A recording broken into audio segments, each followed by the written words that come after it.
जब जब अधर्म धर्म पर हावी हुआ है तब तब विष्णु ने अवतार लिया है और आज तक विष्णु ने कुल 9 अवतार लिए और उनका 10वां अवतार कलयुग के अंत में होगा।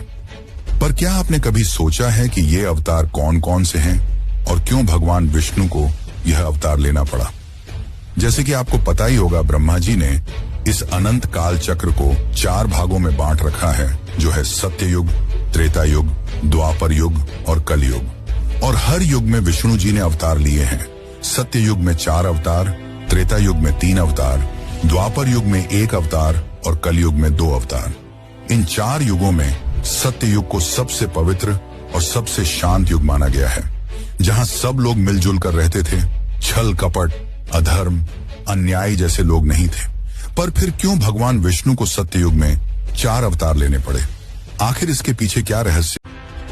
बहुत समय पहले हैग्रीव नामक एक दैत्य ने 4 वेद छीनकर समुद्र की गहराइयों में छिपा दिया। वेदों के बिना संसार अंधकारमय होने लगा और उसी समय महाप्रलय का समय भी निकट आ गया। पूरी पृथ्वी जल में डूबने वाली थी।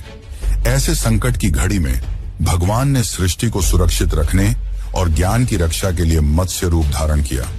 इसी बीच सत्य युग के एक धर्मनिष्ठ महर्षि वैवस्वत मनु नदी के तट पर स्नान करने पहुंचे। तभी उनके करों में एक नन्ही सी मछली आ गिरी। मछली बोली, हे महात्मा, कृपा कर मेरी रक्षा कीजिए, बड़ी मछलियां मुझे खाएंगी। मनु को उस पर दया आई और उन्होंने उसे अपने कमंडलू में रख लिया। लेकिन यह तो बस शुरुआत थी। धीरे धीरे वह मछली बढ़ती गई, कमंडलू से तालाब तक, तालाब से झील तक और झील से नदी तक। हर बार उसका आकार इतना विशाल होता गया कि मनु चकित रह गए।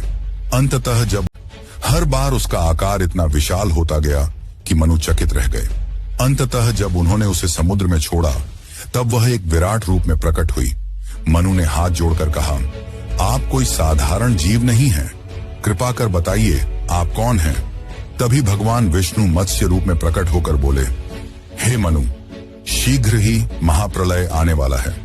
पूरा संसार जल में डूब जाएगा, लेकिन तुम्हें और जीवों की संतति को बचाकर नई सृष्टि की नींव डालनी होगी।